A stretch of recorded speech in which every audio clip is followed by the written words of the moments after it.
Hello la compagnie et bienvenue sur Parlons VFX, l'émission où l'on parle des métiers, des effets spéciaux, de l'animation et du jeu vidéo. Aujourd'hui, j'ai le plaisir de vous présenter Léonie Clément, FX artiste à Untold Studio Londres, qui a accepté de venir parler de son métier en détail. Salut tout le monde! Merci beaucoup de m'avoir invité, Cindy, ça me fait super plaisir.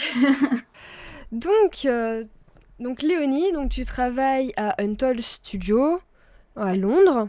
Je vais me présenter ton travail, donc ta bande démo. Mhm.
Je vais juste vous parler un peu de ma démo, ce que j'ai fait.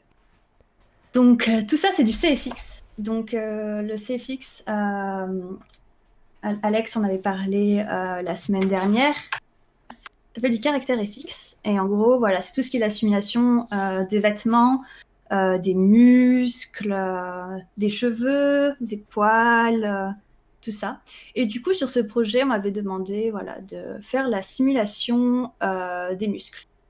Parce que quand on court, par exemple, quand un humain court, il est pas, sa peau n'est pas rigide, il y a des muscles en dessous, du coup, voilà, c'est là où il y a de la graisse aussi. Donc, c'est là où on voit le mouvement et c'est ça qui donne du réalisme, en fait. Et du coup, voilà, c'est ce qu'on recherche à faire. On a recherché à faire dans ce projet, donc avec cet orc. Et donc, voilà pour ceci. Après ça, j'ai fait la simulation des feuilles avec du vent. C'est-à-dire que quand une personne court à côté d'un tas de feuilles, et ben forcément, il y a l'air. Et du coup, là, les feuilles, elles s'envolent, etc. Et elles suivent le mouvement généré par la personne qui a couru. Et du coup, voilà, ça c'est mon travail. J'ai dû réaliser ces feuilles-là, les feuilles, voilà, du petit chien invisible, Ah, le chien que j'ai réalisé d'ailleurs. qui est invisible. On ne Du voit coup, jamais. ce que j'avais fait, voilà, j'avais fait une cascade, donc ça c'est un projet personnel, c'est juste que voilà, je me suis dit, je vais prendre un exemple, une référence, du coup là on peut le voir ici, en bas à droite, et je vais le refaire en 3D. Donc j'ai modélisé vite fait la crique, ça s'appelle une crique, du coup les rochers, et après voilà avec l'eau, j'ai fait la simulation de l'eau. Du coup voilà, là ça montre les passes différentes et du coup tout ce qui compose en fait c'est fixe, donc les particules, la whitewater c'est vous savez la mousse par exemple à la mer on voit bien ça, il y en a beaucoup, cette mousse blanche, il y a voilà les maps de texture aussi, des vagues et il y a aussi voilà la map, donc la texture de wetness. Donc wetness qu'est-ce que c'est? C'est le fait que ce soit mouillé. Et du coup, à chaque fois que, par exemple, l'eau, elle touche le caillou, et ben, ça va être mouillé. Et du coup, voilà, ça, c'est moi, c'est mon travail, c'est moi qui donne cet effet-là. C'est trop cool. Merci, c'est On gentil. dirait de la vraie eau. Ah, bah, ça, c'est un très beau compliment. Donc voilà, ça, c'est juste un petit test toute seule. Parfois, je me fais des petits exercices tout simples, juste voilà, pour pas rouiller déjà. Euh, Quand ça fait un moment que j'ai pas fait de feu, par exemple. Là, par exemple, j'ai fait une petite torche et je l'ai rendue. Donc à chaque fois, je sais pas si vous avez remarqué, mais j'essaye toujours de travailler à partir d'une référence. Parce qu'à chaque fois qu'on travaille, que ce soit dans les FX ou autre, c'est toujours bien d'avoir une référence pour, pour ne pas inventer dans le sens où il faut que ce soit Plausible, que réaliste. c'est voilà, plausible, réaliste, et il faut que ça marche en fait. Bon, là, j'ai fait une explosion de fumée, toujours avec une petite référence. Et là, c'était ce que j'avais fait sur mon film de fin d'études. Donc, j'avais pas fait que des FX, hein. J'avais fait du lighting, je m'étais occupée du lightboard, j'ai fait du texturing, du shading, de la modé et du compositing aussi. En gros, enfin, on a dû toucher à tout, mais voilà, j'étais celle qui s'occupait du lighting principalement et FX, j'étais toute seule dessus. Du coup, c'est moi qui les faisais et voilà, je les ai juste mis. Ok. Donc voilà, c'était cet effet de dispersion en fait. On appelle ça de l'infection, même si ça fait très maladie. Mais voilà, c'est un système d'infection en fait. Qui vient rapporter la couleur en fait sur. Voilà, sur le monde en noir et blanc, exactement. Ok. Donc le film s'appelle comment? Senses. Ok. Donc voilà, donc là c'est juste pour montrer comment j'avais fait par rapport au logiciel et au rendu final. Alors là, voilà, là j'ai simulé les câbles. Donc en gros, cette passerelle, si on peut appeler ça comme ça, est en train de tomber. Et ce que j'ai réalisé, et le client m'a dit, ok, bah il faut que tu fasses des câbles en fait qui tombent. Donc c'est des câbles en métal. Hein. Du coup voilà, j'ai fait ceci. Et là, j'ai bossé en fait sur la publicité de la PlayStation 5 de Sony l'année dernière, quand c'est sorti. Ouais, il y a eu beaucoup de travail, ouais. Du coup, je devais faire plusieurs choses, dont du texturing, mais voilà, j'étais en charge en fait des nuages dans la pub, des nuages et de la mist. Donc la mist, c'est le brouillard, etc. Voilà. Donc là, j'en ai pas mis beaucoup des exemples de nuages. Voilà, pour un shot. Est-ce que tu peux nous parler un peu de ton parcours? Donc, qu'est-ce que tu as fait comme étude pour en arriver là où tu en es maintenant, en fait? Oui. Alors, je vais commencer par le début. La maternelle. La maternelle.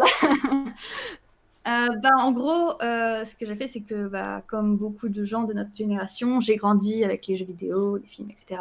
Et j'ai toujours dessiné. J'ai toujours aimé ça. Je savais que je voulais faire un truc là-dedans. Je le savais. Je savais que c'était mon truc, la 3D, que ce soit les jeux vidéo ou autre. Tout ce qui était irréel, en fait, virtuel, les mondes magiques, tout ça, c'était mon truc. Je savais qu'il fallait que je fasse un truc là-dedans. Je me souviens, quand j'étais gamine, je regardais le making-of de La Belle et le Clochard de Disney. Et j'étais en mode, oui, maman, regarde, c'est ça que je veux faire. C'était trop. Ma mère était en mode, ouais. Donc j'ai fait une seconde art visuelle. Préféré faire un bac littérature. Spécialité maths. Je sais, c'est très contradictoire, mais en gros, je voulais pas me fermer de porte juste parce que j'ai fait L et je voulais pas qu'on me colle une étiquette. Et bref, du coup, j'ai fait ça et après, j'ai fait de la photographie, une étude de photographie, et, parce que je voulais pas faire mana. Mana, c'est une mise à niveau en art appliqué.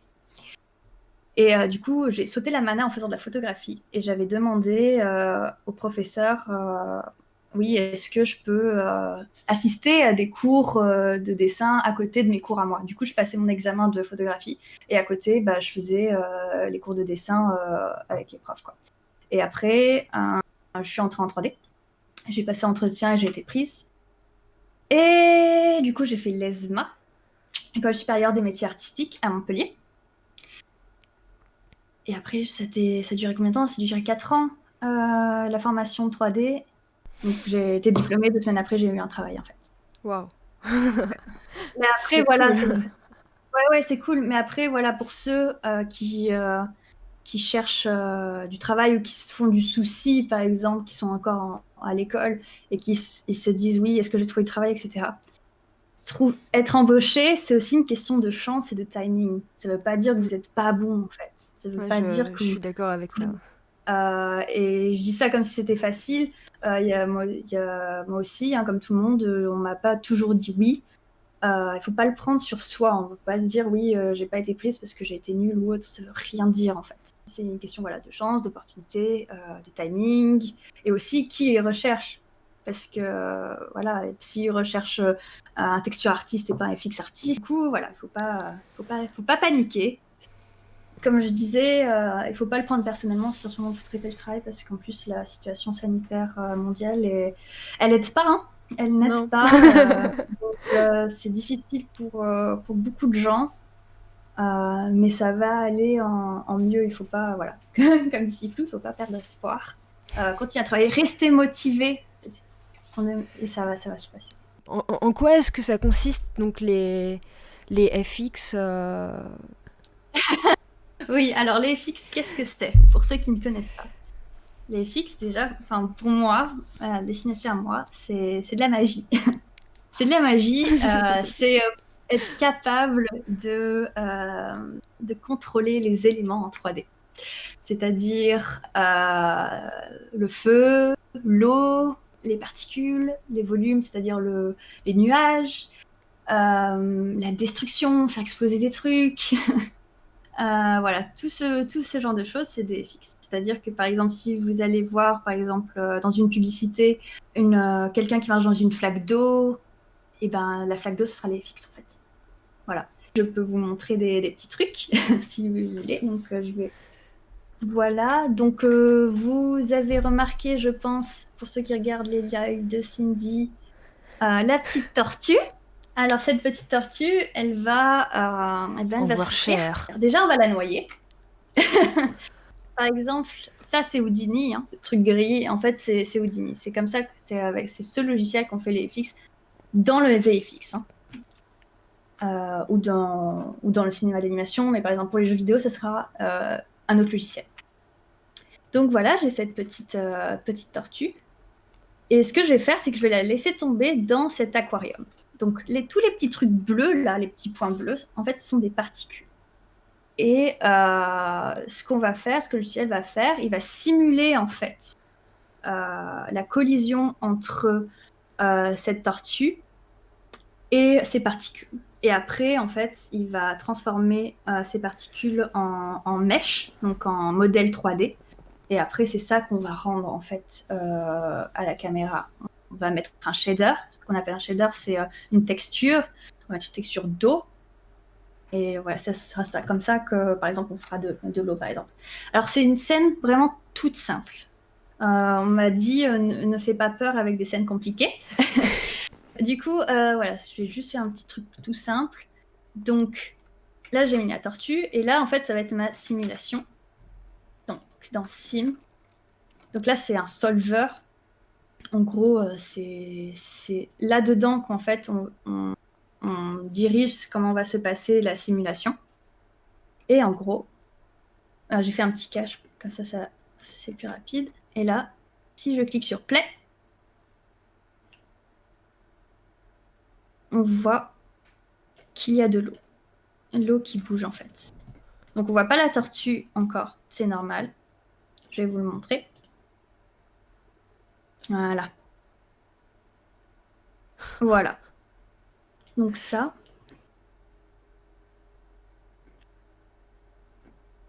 Donc je fais tomber la tortue dans l'aquarium. Et du coup, voilà, c'est ça la simulation. Ça, c'est des FX par exemple. Et en fait, ce qu'on va faire, du coup, comme je vous ai dit, c'est que on va rendre ça. Donc là, on dirait que c'est de la boue. Parce qu'en fait, il n'y a pas assez de résolution. Si on veut que ce soit plus fin, qu'il y ait plus de détails, des petites gouttelettes, etc., ce sera plus de temps et ce sera plus lourd. Ça, c'est aussi quelque chose en tant que FX artist, c'est que c'est très long. c'est très long et souvent, par exemple, si vous voulez faire un océan, etc., et que vous voulez vraiment tous les petits détails, la scène sera très lourde en fait. Et votre travail en tant qu'FX artiste, c'est certes vous faites l'océan, mais il faut aussi que ça marche, que vous cramez pas les ordinateurs en fait, parce que vous avez pas optimisé vos scènes. Et ça, c'est déjà un niveau au-dessus. Par exemple, savoir faire ça, c'est cool, mais si vous voulez que ça marche, il va falloir optimiser pour que ça marche bien, parce que surtout dans l'industrie, il y a des deadlines, c'est-à-dire des dates où on vous dit telle date, je veux ci, je veux ça, parce qu'il faut montrer au client, etc. Il faut que ce soit sorti en temps et en heure. Du coup, voilà. Et combien de temps est-ce que tu as en moyenne sur un plan, justement, pour toi le simuler Alors, très sincèrement, ça va être difficile de donner une fourchette parce que ça dépend de tellement de choses. Ça dépend du projet, ça dépend du nombre de shots. Souvent, on doit shot, ça veut dire plan. Par exemple, parfois, on doit faire travailler sur plusieurs plans en même temps. Et par exemple, un travail comme PlayStation, ça prendra pas le même temps qu'un travail comme celui que j'ai fait pour Volkswagen avec le chien invisible. Donc mais il faut pas croire qu'en quelques heures c'est fini. Par exemple, ces nuages, en fait, ce que j'ai fait, c'est que j'ai fait un setup. Donc un setup, qu'est-ce que c'est? C'est une sorte de système, en fait.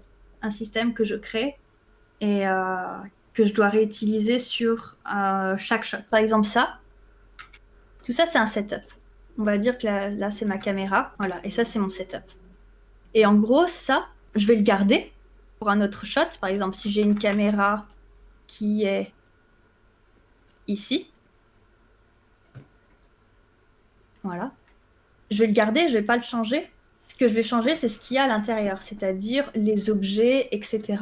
Et là, à partir de là, par contre, je devrais peut-être changer les paramètres qu'il y a à l'intérieur.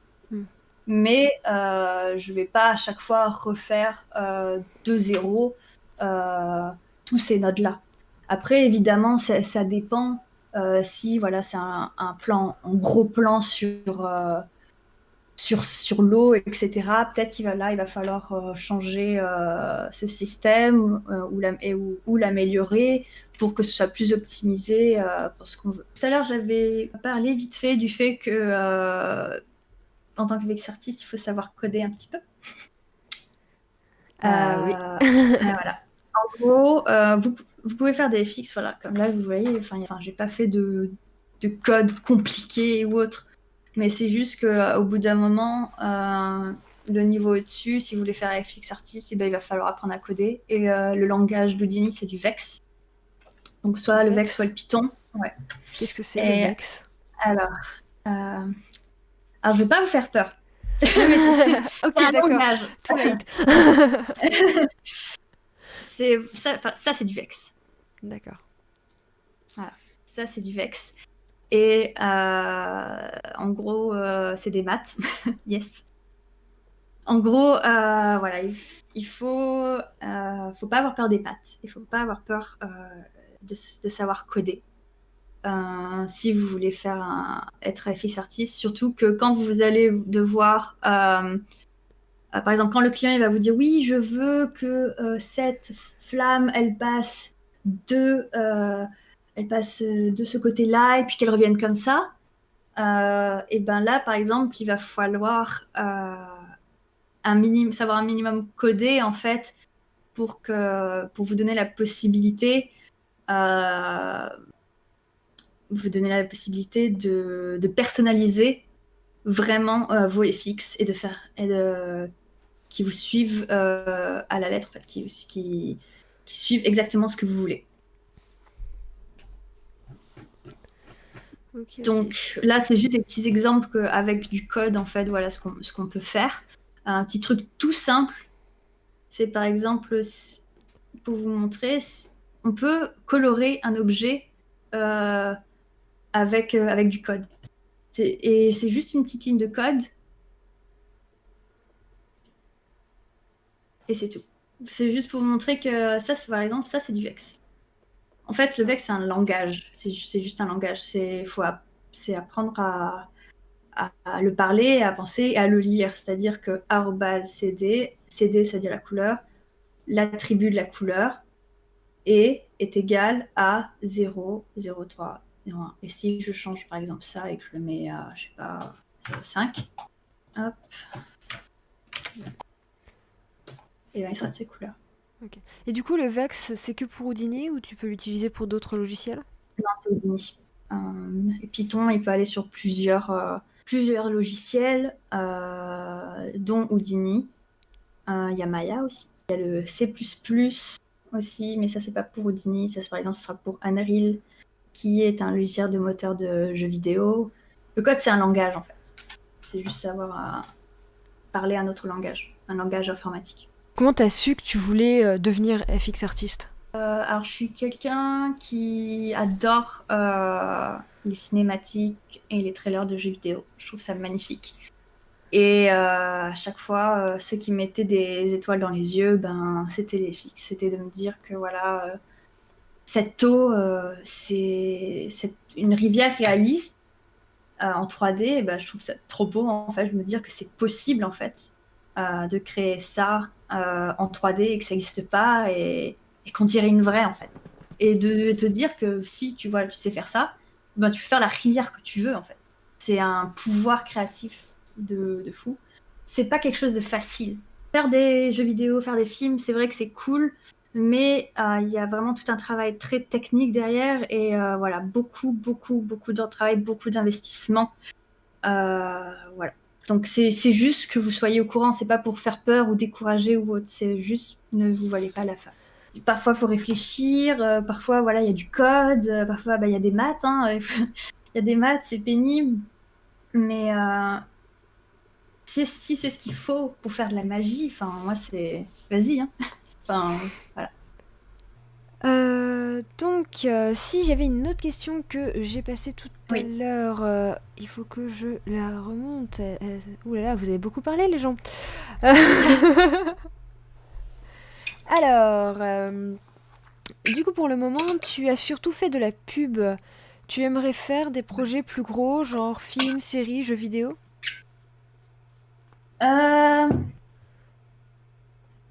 Les films, c'est pas trop... c'est pas ce qui me fait... Moi, ce que... Après, c'est vrai que j'aimerais bien pour l'expérience. Et...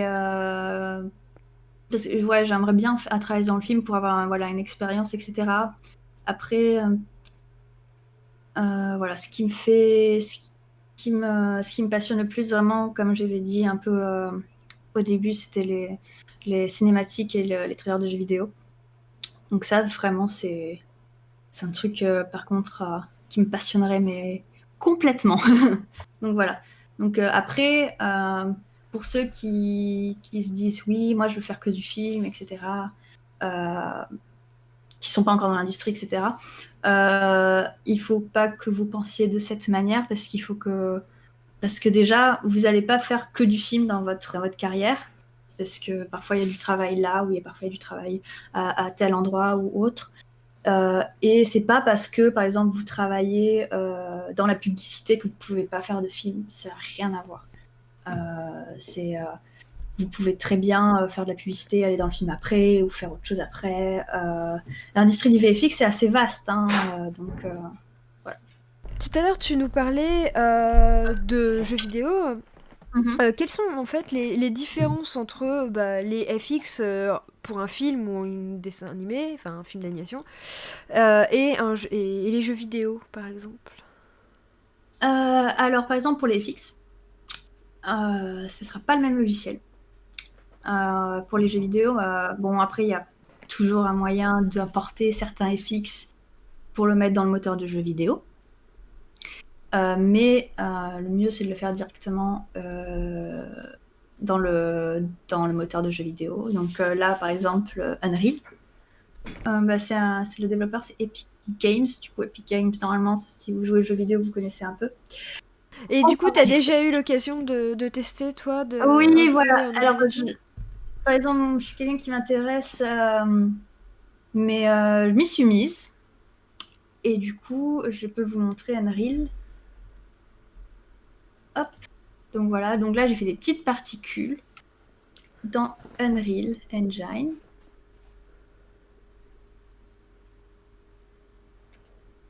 Donc voilà.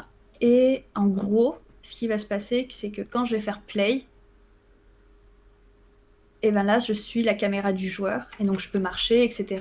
Et il y a ces FX qui se passent C'est génial. juste devant moi. Du coup, c'est en real time. Je veux dire, En real c'est en time, temps, voilà. en temps En temps réel réel. en français.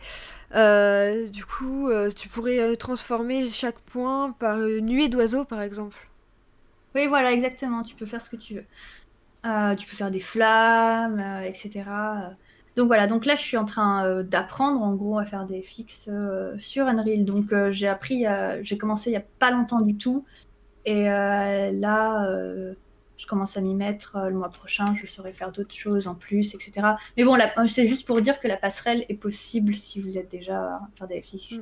Et si vous avez fait comme moi, vous n'avez pas fait du tout des études de jeux vidéo, vous pouvez très bien en faire après, quoi. Enfin, c'est tout à fait possible. Après, c'est pas les mêmes problèmes en fait. Un FX en temps réel n'aura pas les mêmes problèmes, n'aura pas les mêmes enjeux qu'un FX dans un film, par exemple. Mm. C'est des problématiques différentes. Voilà. Tu vois quelque chose à ajouter, peut-être sur... Ouais, ce sera peut-être plus des petits conseils. Pour ceux qui sont pas encore qui sont pas encore à l'école, mais qui sont intéressés par les métiers d'industrie VFX ou jeux vidéo ou autre. Il n'y a pas encore, j'ai pas envie de dire de bêtises, mais il n'y a pas d'école publique pour ça en France. Et du coup, c'est des écoles privées et il faut payer. Et souvent, il faut savoir que dans les écoles privées, quel que ce soit, souvent, les artistes sont les professeurs. Et les directeurs, en fait, ce sont des businessmen, businesswomen, ce que tu veux. Et du coup, souvent, quand tu as les salons, etc., toutes les écoles privées, elles cherchent à te vendre leur formation. Et du coup, il faut faire très attention à ça. Il faut faire très attention à quelle école tu vas, à qui tu vas donner de l'argent. Et aussi, voilà, si vous voulez vous intéresser à une école, le mieux, c'est d'aller parler aux étudiants même et pas vraiment à celle qui tient le stand, tu vois, la personne qui tient le stand. Alors, je sais qu'il y a des gens parfois qui viennent me voir moi et qui me posent des questions sur le programme et tout, et souvent je peux pas leur répondre parce que j'y suis plus. Et comme je vous ai dit, les programmes souvent ils changent d'année en année parce que il y a eu telle ou telle expérience, ils ont retenu telle ou telle leçon, du coup ils veulent améliorer telle ou telle chose, il y a d'autres profs, etc. Du coup, le mieux c'est de demander à des étudiants qui sont vraiment, parce que eux ils n'ont pas d'intérêt à vous vendre une formation, ils s'en foutent, tu vois, que vous allez aller à l'école ou pas. Il y avait juste un conseil que j'ai oublié d'en parler. Vas-y. Apprenez l'anglais. Jusque-là. Non, mais parce que souvent, surtout les Français sont tellement mauvais en anglais. Et je pense que c'est surtout parce qu'on se juge les uns les autres. Vous serez bien content de savoir prononcer les accents correctement Ouais. en anglais. Non, apprenez l'anglais. Et les langues en général, ça ouvre des portes dans le monde en fait. Donc les langues, franchement, mettez pas ça de côté. Apprenez l'anglais. Surtout dans les VFX, vous n'allez pas aller loin si vous savez parler que français. Ouais. Mais même en France, au final, même si globalement en France, ils parlent français entre eux, ça arrive d'avoir des gens étrangers Oui, des en étrangers. France. Et du Mhm. coup, il faut être capable de leur parler parce que c'est tes collègues, c'est... Bah oui. Du coup, il faut être capable de t'exprimer avec eux. Donc, même si tu dis, ah non, mais de toute façon, je vais rester en France, j'ai pas besoin de parler anglais, bah si, en fait. Si tu veux un travail Si. dans l'industrie, il faut que tu parles anglais. Après, Exactement, ça vient voilà. avec l'expérience. Moi, je suis arrivée à Londres, je savais juste m'exprimer pour mon travail et rien d'autre. Et à force de discuter avec les collègues, on apprend à parler anglais et puis on devient bilingue. Voilà. Non, mais Voilà, juste un truc. Là, je vous ai parlé voilà, du code et du fait voilà, d'avoir une logique un peu mathématique, etc. Si vous n'avez pas fait un bac avec des maths ou autre, paniquez pas. Vous pouvez quand même faire FX Artist. Tant que vous avez la volonté d'apprendre et de travailler, etc., vous pouvez le faire. Ça va pas si vous avez fait que L Ou sans même moins, maths. hein. Si vous avez juste un Oui, bac professionnel, vous pouvez rentrer faut quand avoir un même bac dans en les fait. écoles. Voilà. Oui, il faut un bac, ça Oui. c'est... De toute façon, dans la vie, Ou si vous un voulez un truc, il équivalent. faut travailler. Il faut un bac ou un équivalent, si c'est pas Et voilà. dans... Donc, en France. si vous faites un bac LSP art plastique, par exemple, ça va pas vous fermer des portes si vous faites FX artiste. Faut juste s'y mettre, travailler, et voilà. C'est tout. Sur ce, je pense qu'on va se laisser pour ce soir. Merci Bah, à tout le merci monde beaucoup, d'avoir hein. suivi. J'espère que j'ai pas trop ennuyé les gens ou que je me suis pas trop Non, emmêlé les pinceaux quand franchement, j'ai parlé. c'était super. En plus, tes petites scènes, pauvre tortue, Ouais. étaient parfaites. J'espère que la WWF ne nous appelle pas. Mais non. Bref, bon bah voilà, ça m'a fait plaisir et en tout cas, voilà, j'espère que ça a intéressé les gens et que j'ai pas dit trop de bêtises. Voilà. Et voilà, c'est fini pour ce live avec Léonie sur les FX. Si vous avez des questions ou désirez découvrir un métier en particulier ou même me proposer des sujets à aborder, n'hésitez pas à me le dire en commentaire. De plus, si vous êtes de l'industrie et souhaitez faire découvrir votre métier, vous pouvez toujours me contacter avec l'adresse email qui se trouve dans la description. On se retrouve samedi 8 mai sur Twitch pour un épisode un peu spécial car je n'inviterai personne. Et oui, à la demande de beaucoup, je vais vous présenter mon métier. Donc soyez nombreux à venir me poser vos questions sur ce live et en attendant, portez-vous bien.